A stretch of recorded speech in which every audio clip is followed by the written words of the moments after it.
नमस्ते विद्यार्थियों, संस्कार भारती की ऑनलाइन क्लास में आपका स्वागत है। हमारा टॉपिक चल रहा था मैथमेटिक्स पेपर सेकंड में गामा और बीटा फंक्शन। गामा फंक्शन हम लोग कंप्लीट कर चुके थे, उसके बाद हमने बीटा फंक्शन पढ़ा था। बीटा फंक्शन का गामा फंक्शन से रिलेशन पढ़ा था और कुछ फॉर्मूले उसके पढ़े थे। तो आपके राजस्थान यूनिवर्सिटी सिलेबस में अभी तक ना तो गामा फंक्शन है ना ही बीटा फंक्शन है, लेकिन गामा फंक्शन और बीटा फंक्शन की जानकारी देना बहुत ज़रूरी थी, क्योंकि आगे के सवाल इन पे बेस्ड रहेंगे। इसी के आधार पर आपको बाकी के सवाल करना है, इसलिए आप लोग गामा फंक्शन के सवाल ज़्यादा से ज़्यादा करें। बीटा फंक्शन के जो सवाल हैं जितने मैंने कराए उतने पर्याप्त हैं, आप उतने ही सवाल करके देखें, क्योंकि ये आपके सिलेबस में नहीं है लेकिन इसका उपयोग जरूर होगा।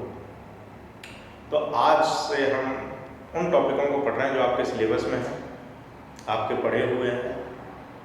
12th क्लास में इस टाइप के सवाल आप लोग पढ़ चुके हैं, लेकिन वहाँ पर हम जो इंटीग्रल करते थे वो सिंगल इंटीग्रल होता था। आपके सिलेबस में जो यूनिवर्सिटी में है वो डबल इंटीग्रल और ट्रिपल इंटीग्रल रहेगा। तो हमारा आज का जो टॉपिक रहेगा वो डबल इंटीग्रल का है। आज हमारा जो टॉपिक है वो डबल इंटीग्रल है। तो समाकलन अगर डबल है तो सीधी सी बात है कि उसकी लिमिट भी डबल होगी, यानी किसी भी दो चर के रूप में सवाल को जैसे डबल इंटीग्रल की बात करें तो दो साइन हमारे पास इंटीग्रल के होंगे, इनके ऊपर कोई लिमिट होगी और यहाँ जो फंक्शन होगा वो एक्स वाई का कोई भी फंक्शन हो सकता है, और यहाँ पर हमारे पास dx चलेगा और dy चलेगा। तो डबल इंटीग्रल को कैसे सॉल्व करना है, लिमिट कैसे पुट करनी है। अब यहाँ पर सीधी सी बात है, ये dx पहले लिखा हुआ है, तो जो आगे वाला साइन है वो dx के लिए, ये x की लिमिट रहेगी, जो dy है वो y की लिमिट को प्रदर्शित करेगा। अब हम सीधा प्रश्नावली पर आते हैं और डबल इंटीग्रल के कुछ सवालों को सॉल्व करते हैं। जैसे मैं ले रहा हूँ आपकी प्रश्नावली सेकंड ए से।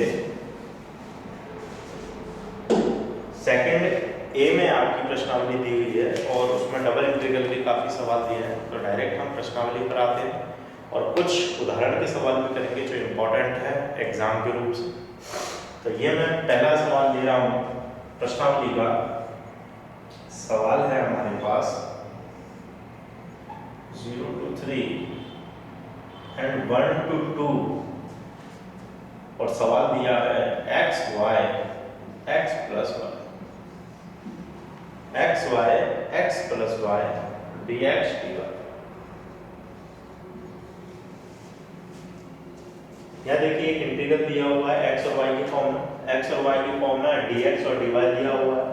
ये जो पहला इंटीग्रल है और जो लिमिट दी हुई है वो dx के लिए है, और जो दूसरा इंटीग्रल का साइन लगा हुआ है जो लिमिट दी गई है वो dy के लिए। यानी कि आप जब इसे सॉल्व करेंगे तो आपसे पीछे से सॉल्व करेंगे, यानी कि सवाल पहले dy के लिए सॉल्व होगा, उसके बाद फिर dx के लिए सॉल्व होगा। ठीक है, तो अब इसको हम सॉल्व करते हैं कि इसको सॉल्व कैसे किया जाएगा। तो देखिए सबसे पहले जो बाहर वाला इंटीग्रल है उसको मैं वैसे ही छोड़ रहा हूँ और अंदर वाले इंटीग्रल को हम अलग लेंगे। ये है 0, सॉरी इसकी लिमिट है 1 to 2, 1 to 2 और फंक्शन को मैं अंदर मल्टीप्लाई कर लेता हूँ। एक्स वाई का एक्स में मल्टीप्लाई होगा तो क्या आएगा एक्स स्क्वायर वाई, और एक्स वाई का वाई में होगा तो क्या आएगा एक्स वाई स्क्वायर। ये हमने फंक्शन ले लिया और फंक्शन के लिए मैं क्या बोल रहा हूँ, पहले इंटीग्रल को आप सॉल्व कर रहे हैं तो उसके साथ में क्या चलेगा dy।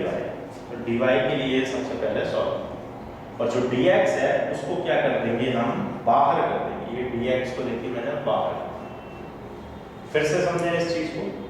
dx के लिए पहला इंटीग्रल और dy बाद में दिया है तो उसके लिए सेकंड इंटीग्रल। लेकिन हम जब सॉल्व करते हैं तो पहले किसको करते हैं, dy वाले को हम पहले सॉल्व करते हैं। dy का मतलब है जो बाद में दिया हुआ है उसको हम पहले सॉल्व करेंगे। अगर ये क्रम अलग अलग होते, जैसे dy यहाँ होता और dx यहाँ होता, तो हम पहले इसे dx के लिए सॉल्व, यानी कि जो पीछे रहेगा हम उसके लिए पहले इंटीग्रल को सॉल्व करें। तो हमने क्या किया, जो आगे वाला इंटीग्रल है उसको हमने अलग कर लिया, पीछे का इंटीग्रल का था उसको एक ब्रैकेट में ले लिया, फंक्शन को मल्टीप्लाई कर दिया है और dy को हमने अंदर ले लिया, dx को हमने बाहर निकाल लिया, क्योंकि हमें dy के रिस्पेक्ट में इंटीग्रल करना है।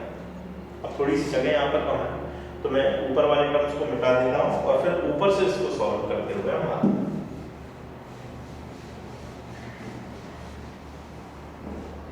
देखिए ये क्या टर्म्स, इस टर्म्स को मैं वापस ऊपर लिख देता हूँ। ये टर्म्स है आपके पास 0 to 3, उसके बाद हमने ब्रैकेट ले लिया 1 to 2, लिमिट हो गई, फंक्शन हो गया हमारे पास x² y प्लस xy, और यहाँ चल रहा है हमारे पास dy और यहाँ क्या चल रहा है dx। ये हमारे पास एक सवाल आ चुका है और अब हम इसे सॉल्व, तो सबसे पहले मैंने बताया किसके लिए सॉल्व करना है आपको, y के लिए इसे सॉल्व करेंगे। तो देखिए सबसे पहले लिमिट 0 to 3, अब हम इसका इंटीग्रल करने वाले हैं, तो इंटीग्रल कर दे x² y का y के रिस्पेक्ट में करोगे तो x² तो कांस्टेंट रहेगा, x² का तो करना नहीं, y का इंटीग्रल करोगे तो क्या आएगा y²/2, ये y का इंटीग्रल हो गया, प्लस ये प्लस। अब इस टर्म्स का करना है, किसके रिस्पेक्ट में करना है, y के रिस्पेक्ट में करना है, तो x वाले टर्म्स का कुछ नहीं करना, उसको तो हम छोड़ देते हैं, y का इंटीग्रल होगा, तो ये क्या आएगा y³/, ये y का इंटीग्रल हो गया। लिमिट इस पे कितनी चल रही है, लिमिट चल रही है 1 से लेके 2, तो ये लीजिए लिमिट आपकी 1 से लेके 2, ये हमने लिमिट लगा दी, ठीक है। ये आपका कोष्टक बंद हो चुका है, ये एक छोटा कोष्टक ले लेते हैं यहाँ बीच में अपन, चलो बढ़िया, ये हमारा लिमिट वाला कोष्टक हो गया और पीछे हमारा क्या चल रहा है dx, ये dx हमारा वैसा का वैसा। अब देखिए अब हम क्या कर रहे हैं, लिमिट रख रहे हैं, तो लिमिट किसकी जगह पर रखी जाएगी, ये y की लिमिट y की जगह पर रखी जाएगी, तो पहले अपर लिमिट रखना है। तो देखिए यहाँ क्या है y², तो यहाँ पर 2 रख देंगे तो 2 का स्क्वायर कितना हो गया 4x² होता है, ये क्या बन गया 4x², अपॉन में क्या चल रहा है, अपॉन में यहाँ पर 2 चल रहा है, तो वैसे ही लिख दी है ना, प्लस अब फिर यहाँ पर 2 रखो, तो 2 का जब 3 बार गुणा करोगे 8 आएगा, तो ये क्या बनेगा 8x/3, ये 8x/3 हो गया, अपर लिमिट रख चुके हो। अब माइनस, और अब कौन सी लिमिट रखेंगे, अब लोअर लिमिट रखेंगे, 1 रखेंगे, 1 रखो, 1 का स्क्वायर 1 ही होता है, क्या आएगा अपने पास x²/2, फिर माइनस है, अब 1 रखोगे, यहाँ 1 रखोगे तो क्या आएगा, ये 1 हो गया x/, ये आपने क्या करा, अपर लिमिट भी रख दी और लोअर लिमिट भी रख दी, और अब ये टर्म्स आपके पास आ गए, और साथ में आपके पास क्या चल रहा है dx, साथ में क्या चल रहा है आपके पास dx। तो अब देखें हमने y के रिस्पेक्ट में इंटीग्रल कर दिया है और उसकी लिमिट भी रख दी है। जैसे ही आप y के सापेक्ष इंटीग्रल कर दोगे, लिमिट रख दोगे, तो y वाला टर्म्स खत्म हो जाएगा, सीधा x वाला टर्म्स बचेगा। तो अब देखिए ये जो डबल इंटीग्रल को आप सॉल्व कर रहे थे, एक इंटीग्रल सॉल्व कर चुके हैं, अब ये सिंगल इंटीग्रल में बदल गया है, और सिंगल इंटीग्रल को सॉल्व करना आप 12th क्लास में सीख चुके हैं, और डायरेक्ट जैसे इंटीग्रल होते थे वैसे आपको इंटीग्रल करना है। तो ये देखिए कुछ टर्म्स आपस में घट रहे हैं या जुड़ रहे हैं, तो हम यहाँ पर उनका एडिशन या सब्ट्रैक्शन कर सकते हैं। तो ये क्या टर्म्स आएगा हमारे पास 0 to 3, ठीक है 0 to 3, 4x²/2 है, ये x²/2, तो ये दोनों आपस में कैंसिल हो रहे हैं, तो ये क्या बन रहा है माइनस होकर क्या बनेगा 3x²/2, क्योंकि एलसीएम सेम है, ये डायरेक्ट कर सकते हैं।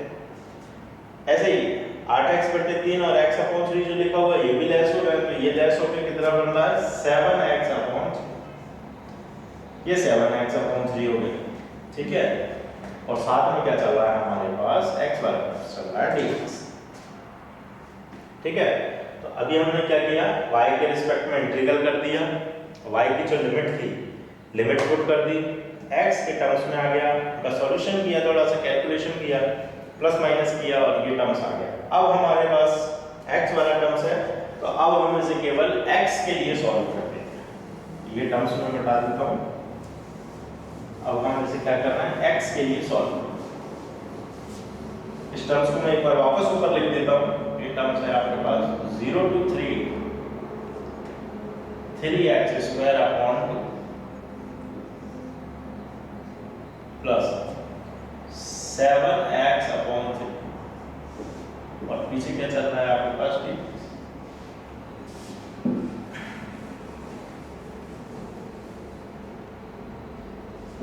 x के रिस्पेक्ट में अब हम क्या कर रहे हैं, इसका इंटीग्रल कर रहे हैं, लिमिट लगा रहे हैं। तो देखिए 3/2 तो कांस्टेंट है, ये 3/2 तो मैंने वैसे ही छोड़ दिया।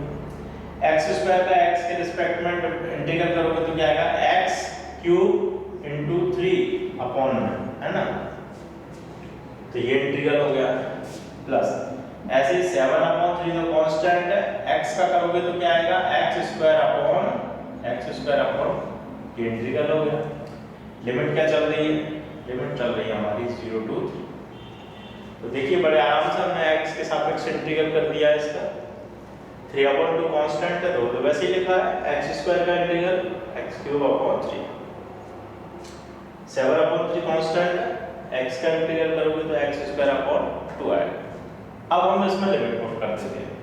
तो देखिए ये 3/6, 3 to the 6 ये तो पहले से ही चल रहा है, और x³ है, x³ का मतलब है 3 का क्यूब है, तो 3 का क्यूब कितना होता है, 27। ये मैंने 27 पुट कर दिया प्लस 7/3 to the 6 ये चल ही रहा है आपके पास, x² और 3 का स्क्वायर कितना होता है, 9 होता है, तो मैंने 9 पुट कर दिया।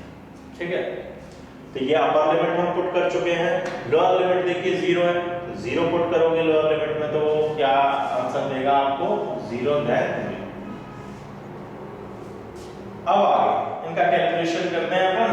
तो ये देखिए कट रहा है, ये 3 से 6 को काट दूंगा तो 2 आएगा, 3 दूनी 6, तो ये आ गया आपके पास 27/2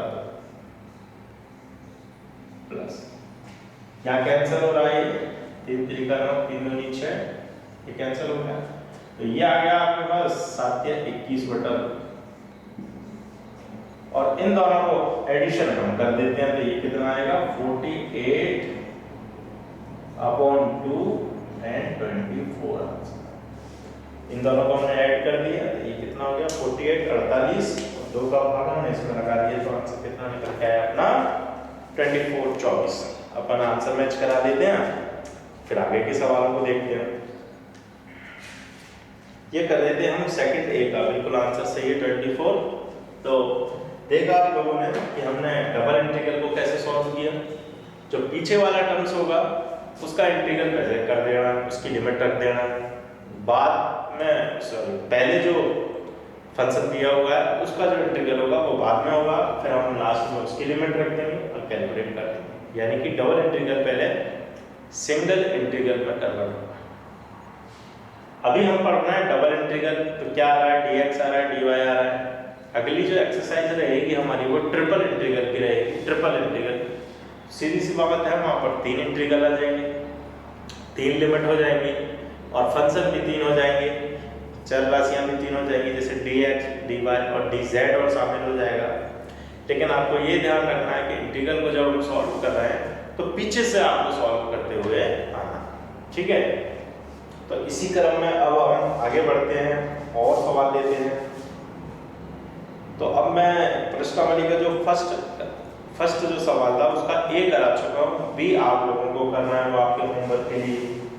अब मैं सेकंड में से कोई सा सवाल ले लेता हूँ। सेकंड में हमारे पास 3 सवाल दिए हुए हैं, तो अच्छे से सवाल लेते हैं उसमें से। तो ये लिया मैंने सेकंड क्वेश्चन देखो मैं सेकंड का पहले एक अंडरवुड वाला ले 2 सवाल करा देता हूँ इसमें। जो सेकंड का सी है वो तो काफी सिंपल है, वो तो फर्स्ट की तरह ही हो जाएगा। 2 सवाल ए और बी जो हैं वो मैं सॉल्व कर देता हूँ। तो सबसे पहले ले रहे हैं हम ए नंबर का सवाल है हमारे पास 0 to 1 लिमिट है और दूसरी लिमिट है y to √y और सवाल है हमारे पास x² + y² dy and dx। ये सवाल हमें दिया हुआ है। देखिए अब जो सवाल है हमारी बुक में जो दिया है वो ये दिया, पहले dy दिया हुआ है फिर dx दिया हुआ है।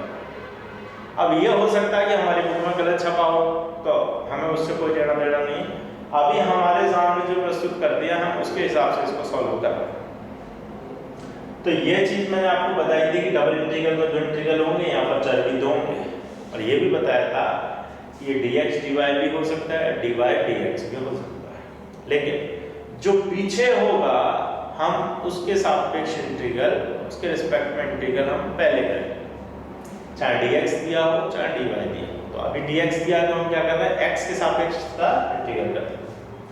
तो फिर वही करेंगे, फर्स्ट लिमिट को तो हम छोड़ रहे हैं, ब्रैकेट मैंने लगा दिया है, और ये इस इंटीग्रल को हम अंदर लेंगे, y अंडर रूट y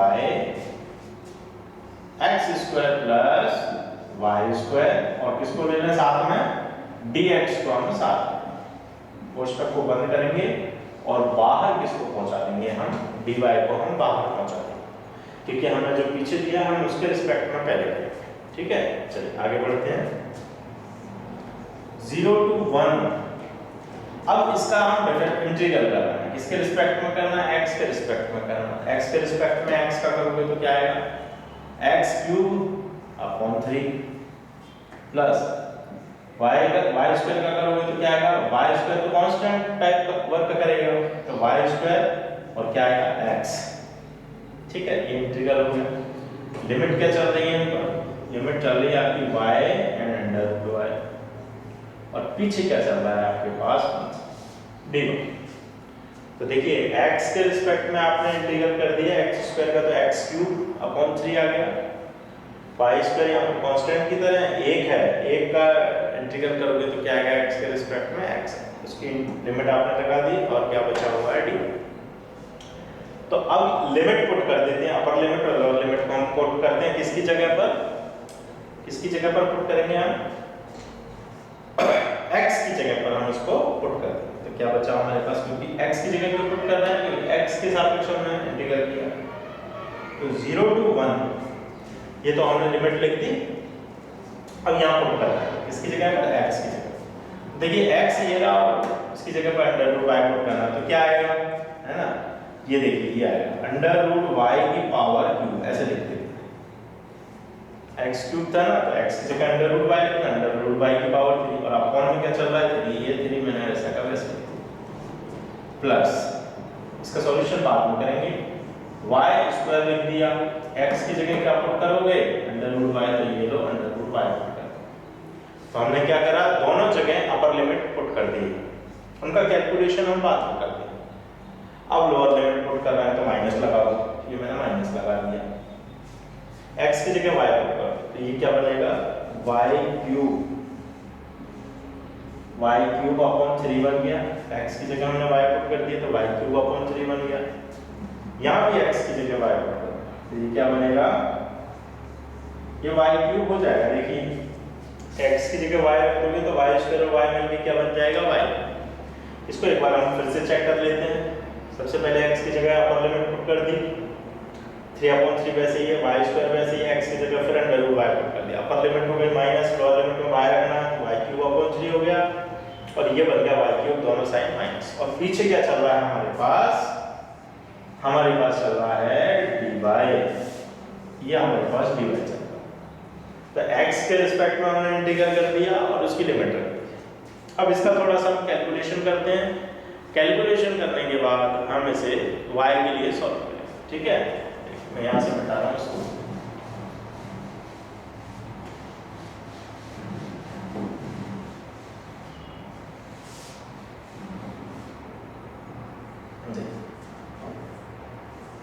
ये बना 0 to 1।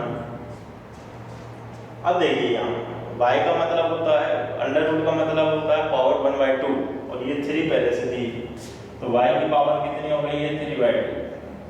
अपॉन में कितना लिखा हुआ है आपने, 3 लिखा हुआ है, 3 मैंने लिखा। यहाँ से फिर से देखिए अंडर रूट y का मतलब क्या होता है, y की पावर 1/2, 3 पहले ही है, q/2 हो गया, 3 वैसा का वैसे ही। यहाँ देखिए प्लस,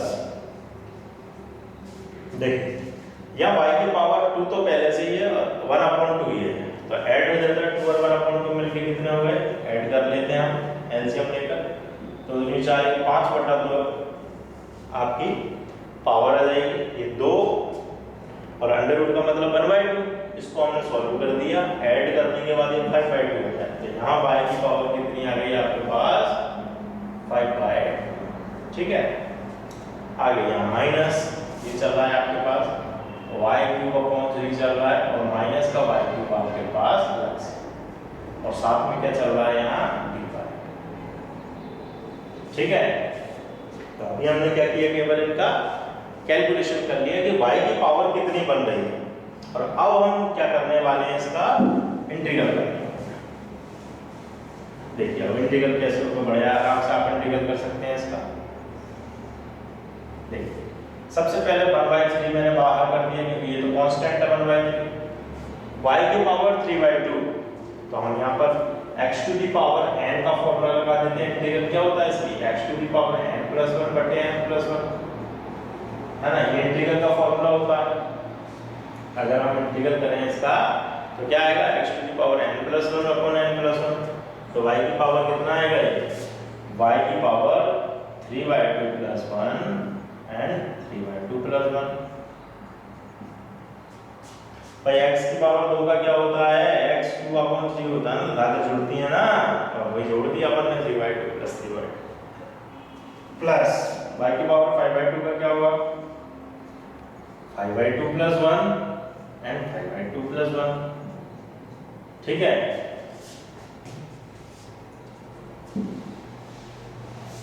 y³ का क्या होगा, देखिए 3 तो पहले से ही चल रहा है, 3 तो मैंने वैसे ही कर दिया। y³ का क्या होगा, y4 × 4 यानी n+1 n+1।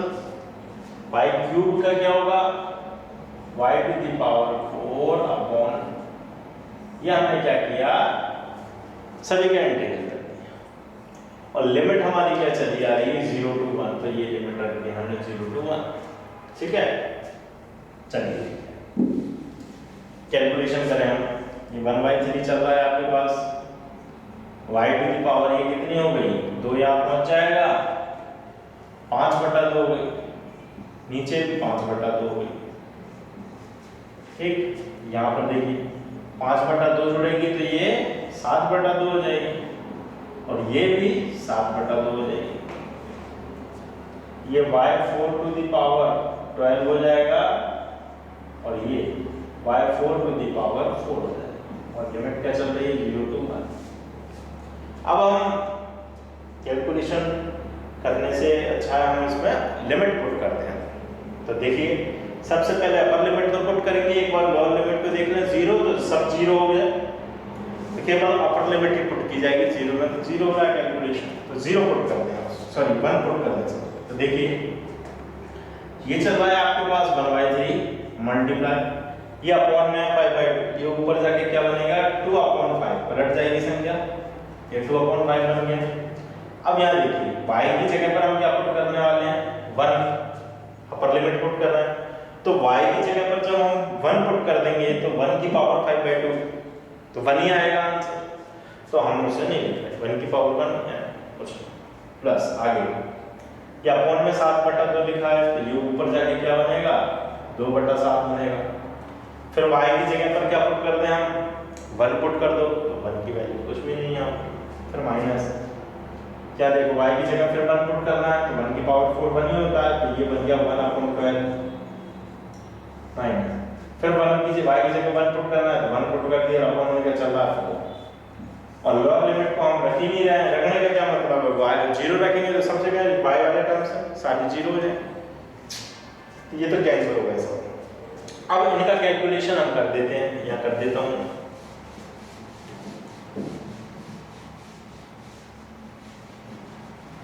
हमें बड़े ध्यान से सवाल करने होंगे, क्योंकि कहीं हम मान लीजिए भूल से कहीं गलती से कुछ गलत लिख देते हैं, तो वापस से रीचेक करने का हमें मौका नहीं मिलता, क्योंकि मैं बोर्ड साफ कर देता हूँ, उसके बाद पीछे हमने क्या गलत लिख दिया हम चेक ही नहीं कर सकते। तो अगर किसी संख्या का आंसर अगर गलत आ जाए तो फिर ये आपको चेक करना है कि कहाँ गलती। देखिए ये क्या बनेगा, 2 5 × 15 हो गया, प्लस ये 2/7 है, ये 1/12, और ये माइनस का 1/4। अब हम क्या करें, इनका एलसीएम लेके इनको सॉल्व करने की कोशिश करें। तो देखिए एलसीएम कितना आएगा, काफी बड़ा एलसीएम लग रहा है मेरे को इसका, देख लेते हैं, सबका एक साथ ही कर दें, 15 का, 7 का, 12 का और 4 का एलसीएम ले लेते हैं। 2 से कैंसिल किया हमने, 2 6 12, 2 दूनी 4, फिर 2 से किया, 15 7 होती है 6, 2 कम। अब किससे होगा? 3 से होगा, 3 5 15, 7 3 एकम 3, 3 एकम 3, 5 से और फिर 7 से। तो ये हमारा एलसीएम आ गया। 2 दूनी 4, 4 दिया 12, 12 पंजे 60 और 7 6 42, यानी 420 हमारा एलसीएम है। एक बार फिर से चेक कर लें। 2 दूनी 4, 4 दिया 12, 12 पंजे 60 और 7 6 42, 420 हमारा एलसीएम है। 15 से डिवाइड कर देते हैं, यही करते हैं नीचे वाले से, अब डिवाइड करते हैं ऊपर वाले से मल्टीप्लाई करते हैं एलसीएम।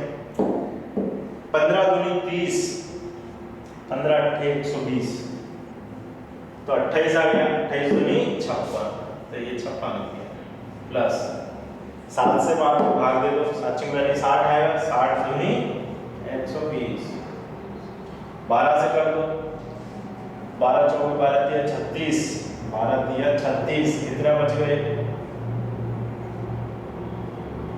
इसमें डिवाइड क्यों नहीं हो रहा? 420 में हम 12 से डिवाइड करें तो 12 दिया 36, 12 पंजे 60 हो रहा 35, 35 एकम 35, 4 से डिवाइड करें तो 4 एकम 4 0, 4 पंजे 20, 105 एकम 105। तो ये क्या किया हमने? एलसीएम लेकर अभी इनका कैलकुलेशन कर रहे हैं। लास्ट आंसर लिखते हैं जोड़कर। ये दोनों तो प्लस के टर्म से जुड़ जाएंगे, ये तो हो गया 176 और ये हो गया 140, ये माइनस माइनस के टर्म से, तो ये अलग से जोड़ गए। नीचे चल रहा है हमारा 420, 176 में से 40 गए, 36 बचा और यहाँ पर 420 बचा। इनका कैलकुलेशन थोड़ा और सॉल्व करते हैं, इसको काटा पीटी कर दें। कितने से हो जाएगी? 12 से हो जाएगी, 12 दिया 36 हो गया ये, है ना? 12 दूनी, ये 12 का 420 में भाग दिया तब 35 आएगा, तो ये 35 आया, तो 3/35 अब किसी से कैंसिल नहीं हो रहा, तो यही हमारा आंसर है। ये कैलकुलेशन कर दिया। एक बार आंसर मैच कराएं, फिर इसके बारे में बात करते हैं। ये किया था हमने सेकंड का ए नंबर का सवाल था हमारा, प्रश्नावली सेकंड ए का, बिल्कुल 3/35 आंसर आ रहा है, सही आंसर है हमारा। तो कैलकुलेशन आप जो भी कर रहे हैं बड़े ध्यान से करें, कैलकुलेशन में गड़बड़ नहीं होनी चाहिए। बाकी सवाल जो है हमारे बिल्कुल ही सिंपल है। हम क्या करते हैं, सबसे पहले फंक्शन को देखते हैं, dx dy लिखा है या dy dx लिखा है। जो पहले लिखा हुआ है उसका कैलकुलेशन हमें सबसे पहले करना है। अगर dx dy है, ऐसे कोई इंटीग्रल दिया हुआ है, x y का कोई फंक्शन दिया हुआ है ना, फंक्शन है x y का, और यहाँ पर चेक करना है कि dx दिया है, dy दिया है या dy दिया है, dx दिया है। तो वो कुछ भी दिया हो सवाल में, हमें जो बाद में दिया है उसका कैलकुलेशन हम पहले करें और जो पहले दिया है उसका कैलकुलेशन हम बाद में करें। एक चीज और ध्यान रखें, जब हम पीछे वाले का कैलकुलेशन कर चुके होते हैं और लिमिट की वैल्यू रख चुके होते हैं, तो जो हमारे पास जो फंक्शन बचता है, जो सवाल बचता है, वो आगे वाले टर्म्स के रूप में बचना चाहिए। जैसे हमने y के रिस्पेक्ट में कर दिया, y की लिमिट रख दी, तो अब जो सवाल y की लिमिट रखने के बाद जो सवाल बच रहा है वो पूरा x में बचना चाहिए। अगर फिर भी आपको कहीं y आ रहा है तो आपने गड़बड़ किया, ये चीज को ध्यान रखें, है ना। तो ये चल रहा है आपकी डबल इंटीग्रल और हम दो सवाल कर चुके हैं, एक सवाल और हम ले लेते हैं इस प्रश्नावली से, सेकंड का बी और पार्ट कर लेते हैं क्योंकि इतना ही पीरियड में टाइम बाकी है तो हमारे।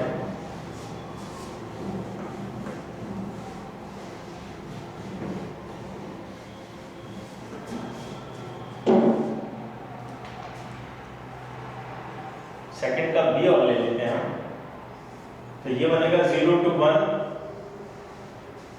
0 to x² e to the power y upon x dx और dy। ये सवाल हमें दिया हुआ है, सवाल से नहीं घबराना है आपको कि y upon x जो सिस्टम मैंने बताया है आपको वही चलना। तो यहाँ पर dx दिया है फिर dy दिया है, तो y के रिस्पेक्ट में पहले होगा तो हम इसको कैसे जमाते हैं, 0 to 1 limit 0 to x² e to the power y upon x हमारा सवाल है, dy को हमने अंदर ले लिया और dx को कर दिया बाहर। जो बाद में होता है उसको कॉमन कर लेते हैं और बाकी को बाहर कर देते हैं 0 to 1। अब इंटीग्रल कर देती y के रिस्पेक्ट में करना है। तो ये जो 1/x है वो तो एक कांस्टेंट की तरह लिखा हुआ है, तो इसका इंटीग्रल क्या आएगा हमारे पास? तो इसका जो इंटीग्रल हमारे पास आने वाला है वो आएगा e की पावर y का e की पावर y, और जो कांस्टेंट है वो कहाँ जाएगा? आपको मिल जाएगा, तो ये आएगा 1/x। लिमिट क्या चल रही है? 0 to x², और पीछे क्या चल रहा है हमारे पास? dx चल रहा है। ये dy के रूप में हमने क्या करा? इसका इंटीग्रल कर दिया। e की पावर x का जैसे e की पावर x होता है, देखिए ध्यान से, हैं जैसे e की पावर 2x की बात कर रहे हैं तो क्या आएगा? e की पावर 2x अपॉन 2 ये होता है, यानी जो कांस्टेंट होता है वो अपॉन में लिख देते हैं। तो e की पावर y अपॉन x का क्या होगा? देखिए e की पावर x का e की पावर x, ये तो वैसे ही होगा, कांस्टेंट इसमें बड़ा अपॉन x है तो उसको हमने क्या किया? 5 मिनट बाद फोन करता हूँ, 5 मिनट बाद फोन करता हूँ। तो देखिए ये इंटीग्रल हो गया, इसको हटा देते हैं, ये ऊपर पहुंच जाएगा और फिर हम इसकी लिमिट रख देते हैं 0 to 1। ये ऊपर पहुंचा क्या बना? x e to the power y upon x। Limit क्या चल रही है? 0 to x² और dx। इस टर्म्स को हम ऊपर से लेते हैं, क्या चल रहा है? 0 to 1।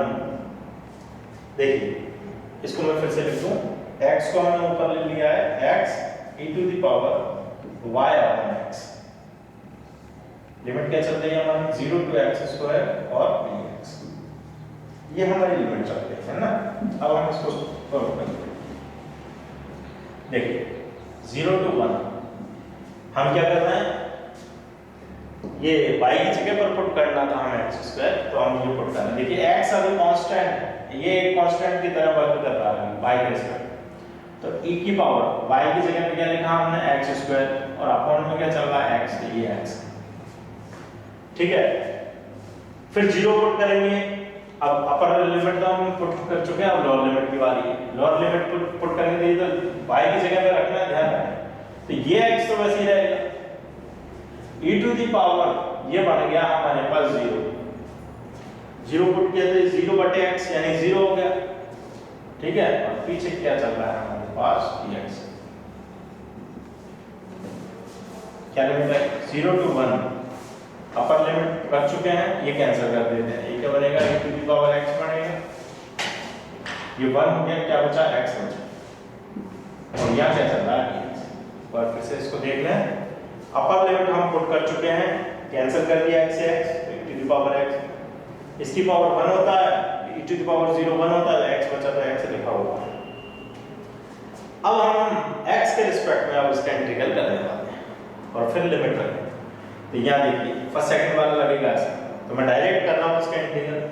पहला फंक्शन, दूसरे का इंटीग्रल तो e to the power x, दूसरे का इंटीग्रल, फिर उसके बाद आपको पता है माइनस होगा, फिर इंटीग्रल देखिए यहाँ पर जैसे, क्योंकि वहां में डायरेक्ट आंसर लिख दूंगा, e to the power x का करना तो पहला फलन दूसरे का समाकलन माइनस फर्स्ट का डिफरेंशिएशन है ना, सेकंड का इंटीग्रल, यहाँ है, मैंने एक छोटी सी जगह पे यहाँ लिख देता हूँ, कहाँ लिखूँ? यहाँ कर देते हैं x e to the power x dx का हम क्या कर रहे हैं? इंटीग्रल। वहाँ पे सीधा आंसर लिख दूंगा, यहाँ पर मैं क्या करूँगा? सीधा आंसर लिखूंगा। तो u और v की तरह लिखना है इसे, u और u, तो क्या होता है हमारे पास formula? u integral of v dx minus differentiation of first integral of v dx और पूरे का dx, यह हमारा फॉर्मूला होगा। इसमें हमने अप्लाई कर दिया, देखिए जरा, x d का e to the power x dx minus d upon dx x e to the power x dx और पूरे का dx। अब मैं यहाँ से फॉर्मूला डायरेक्ट उठा रहा हूँ, इंटीग्रल जो हो चुका वो डायरेक्ट उठा रहा हूँ। x, ये x, ये रहा x, e to the power x का integral e to the power x minus x का डिफरेंशिएशन 1 तो हट गया, e to the power x का integral e to the power x और फिर से integral e to the power x, तो ये e to the power x फिर से इसका इंटीग्रल हो चुका है, माइनस x का कर दें, x का करोगे तो क्या आएगा x स्क्वायर अपॉन, ये कंप्लीट इंटीग्रल हो चुका है इसका। इसमें तो हमने फर्स्ट सेकंड लगा दिया और x का आप जानते हैं x स्क्वायर अपॉन लिमिट क्या चल रही है, लिमिट चल रही है 0 टू 1, ये ऊपर का पार्ट में हटा दें। अब लिमिट बाकी है, केवल लिमिट रखना बाकी है, तो 1 रख दीजिए, 1 रखोगे तो देखो ये 1 बन गया, तो ये तो आया आपके पास e टू द पावर 1, यहाँ पे भी आया minus e to the power 1, यहाँ आपके पास आया माइनस का 1/2। अब 0 पुट कर दो, 0 पुट करोगे तो ये x वाला टर्म्स तो 0 हो जाएगा, ये माइनस का टर्म्स तो ये प्लस का बनेगा, तो ये e टू द पावर 0 हो गया, माइनस ये फिर 0 हो गया, आपके पास आंसर ये निकल गया। अब देखिए ये e से e कैंसिल हो रहा है, ये बचा आपके पास माइनस का 1/2 plus e to the power 0 की वैल्यू कितनी होती है 1, तो 1 हो गया, और 1 में से 1/2 को लेस कर दें तो हमारे पास बचेगा क्या 1/2, ये आपका फाइनल आंसर निकल गया। ठीक है, इस प्रकार से हमें इंटीग्रल को सॉल्व करना है, इसका आंसर हम बना लेते हैं और फिर अगले वीडियो में हम आगे के सवालों को सॉल्व करेंगे। तो ये 1/2 बिल्कुल सही आंसर आ रहा, अपन सेकंड सवाल जो लिया था उसका बिल्कुल सही आंसर आ रहा। तो आपने देखा बड़े आसानी से हमने डबल इंटीग्रल को सॉल्व किया, पहले जो टर्म्स दिया होंगे dx और dy में, जो बाद में दिया होगा उसका इंटीग्रल पहले करना है और जो पहले दिया होगा उसका इंटीग्रल बाद में। तो पीरियड हो चुका है, अगले पीरियड में हम इसके आगे के सवालों को आगे बढ़ाएंगे।